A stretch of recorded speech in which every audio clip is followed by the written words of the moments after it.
Hi, this is the tutorial for adding and adjusting the revenue and expense information to your budget.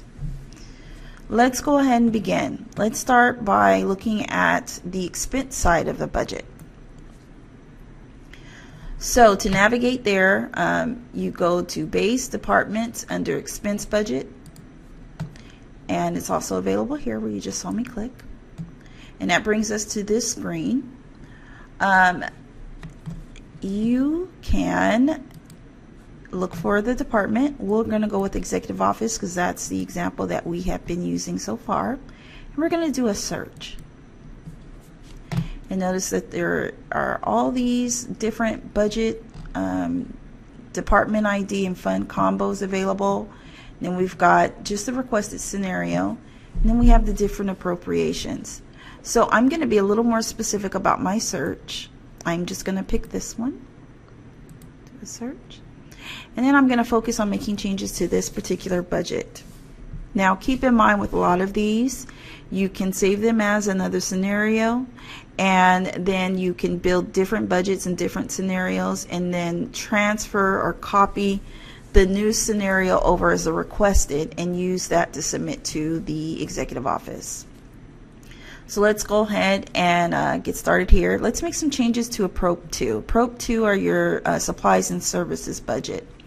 So typically with Base, it'll automatically populate with some information. It's going to give you your prior year information. It'll give you your current budget information. It's going to give a current year projected, which all departments should be updating, because all this is, typically it will just enter in whatever the budget number is. And then it's up to the departments to go in and make sure that the projected amount is entered. Now, this information is important in that we use it for our recommended budget document, and it is going to be a good gauge as to where you're going to end up for the year and how appropriate or accurate some of your entries are. This is the column that you're also going to need to focus on, because this is what you're requesting for your budget for the next year. Now, for all the accounts that are available, what you will see are any accounts that have had any kind of prior year actual amounts or current year budget amounts. If there is no information for either one of those two columns, the account will not be here, and you'll have to add it if you'd like to include it with your next year's budget. So pretty simply, you'll just need to make adjustments to different lines. So let's do that here. I'm going to say, let's say we look at janitorial services, and we know that that cost is going to go up because we're looking at our prior year actuals. We see that it's 305. We budgeted less because we thought the cost would go down, and we know that there's going to be some rate increases for the next year. So I'm going to put in 250. Notice that that changes. And if you scroll down, you'll notice that these bottom, these totals at the bottom will actually update too. So this is your prior year, this is your current year budget, this is your projected, and then this is what you're requesting. So anytime you make changes or you make large changes, you're going to also want to make sure that you're making a note. Let's go ahead and reduce this. You're making a note here in your comment section. And as in the previous tutorials, you can always tell the source of any of these lines by looking at this column. L will mean that it was automatically loaded into the system. E will mean that it was an executive office entry. D would mean that it's a department entry. So let's say we've looked down all of these and we decided, you know, we want to add another account that's not listed here because we have some new costs that are coming in that we haven't had in the past. So I'm going to click the add line. Notice here that the D for department has shown up. I'm going to click this little lookup account window, and I'm going to select from one of these accounts. Now let's say I'm just going to put in trash. Now typically that wouldn't be an account that we use within this particular department, but I'm doing this for demonstration purposes. And let's say while I'm not projecting any cost for this year, I am projecting that next year we're going to have a cost of $500. I would make sure that I add a comment here stating why this is changed. and then I'm going to save. So let's say new cost. I'm going to put my initial, and then OK. So now there's a comment. Now, why this comment is important, because as the executive office staff is reviewing your budgets, for anything that looks new or that isn't consistent with the trend, or if there's a significant jump or a significant reduction, they're going to want to understand why.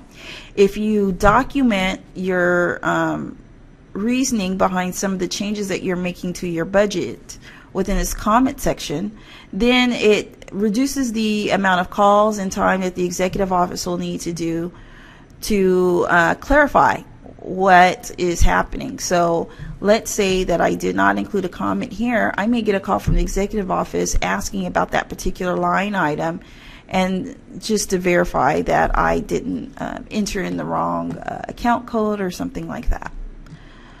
So as you notice, all of the totals have been updated. I'm going to go ahead and save this budget. And then I'm going to move to a demonstration of how to adjust your revenue. So I'm going to go to the revenue estimates line. And notice when I click that, it automatically populated with the revenue information for the fund depth ID that I was working on.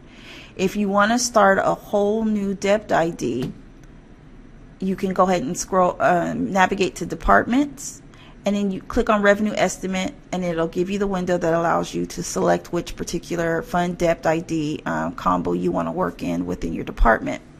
But for now, I'm going to go ahead and use this. Let's say I know that this year my landfill lease agreement revenue is going to go down by $2 million, and that the cost for court fees, well, let's say for mobile home park, is going to go up by $250,000. Okay, now something I want you to notice is the revenue type. N means non-departmental.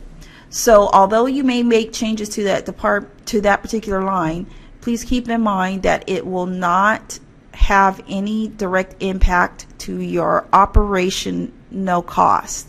So it will not be an offset that's available to your department to spend for operations. Any revenue type with a D will directly offset your operating costs. And on the next screen that I'll show you, that will be a little more clear. So we're going to go ahead and save. Notice that my changes are showing up down here. I'm going to click save. I'm not going to make the comments now, but typically you need to make a comment for any kind of significant changes, again, so that as your executive office analyst is reviewing, or even your management is reviewing, they know what was your logic for significant changes within your budget. So let's say that I've made all the changes that I want to my budget, and now I want to look at a summary. I'm going to go to this option that says Rev-X Summary. And what that does, because I was already in this particular fund depth ID program combo, it shows me all the information for that. Now notice it's got departmental revenue and non-departmental revenue here lined out, and it's got a summary of all the information on that detail that I was just working with. Now what I would like you to notice is, while here I've got the department has requested revenue of $4.6 million, total expenses are $4.7, and I'm showing that the net county cost is $2.1. This line does not necessarily offset this line. Net county cost is a cost that will have to come from the fund balance of this particular fund. So for this one, it's the general fund. It will cost, for this budget that's been developed, it will cost the county $2.2 million, because this non-departmental revenue is not available to offset these expenses within the department. So make sure that you're keeping that in mind, that as you're developing your budget, that you're not including this non-departmental revenue line as a way for paying for your operating costs. If you have an NCC target, you'll want to make sure that you're focusing on this number. If you don't have an NCC target, or this is not a general fund supported department, you'll want to make sure that whatever that net county cost is, if it's not zero, you need to ensure that you have fund balance available to pay for that deficit spending that you have.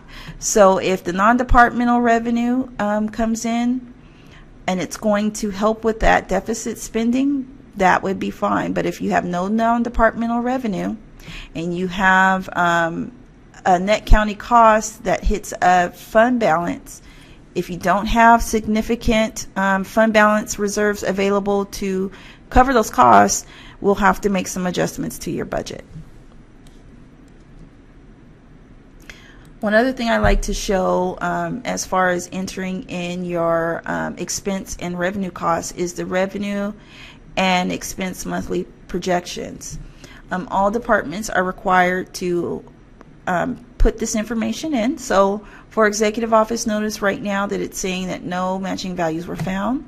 We're going to add a new value. Information's there for us. We're going to click add. And then we're going to actually go through and we're going to select revenue or expenses. And then we're going to project the percentage of spending or revenue that we'll receive for each month.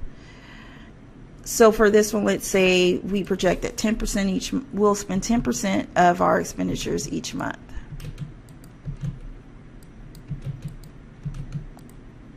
Sorry, not 10%. We'll say 10% most months. And the last 2 months we'll reduce our spending. So let's say it's 2 here, 2 here, 2 here, 2 here, and 2 here. Okay, notice that total percent is 100%, but you also want to document what is your basis for this projection. This is especially important for revenue, because if your revenue comes in at various times during the year and it's not consistent throughout the year, we need to make sure that we're planning for cash flow for your particular department if it's impacting a general fund or even another fund that doesn't necessarily have enough fund balance to cover that cash deficit. So this concludes my tutorial on the entry of expense and revenue budget.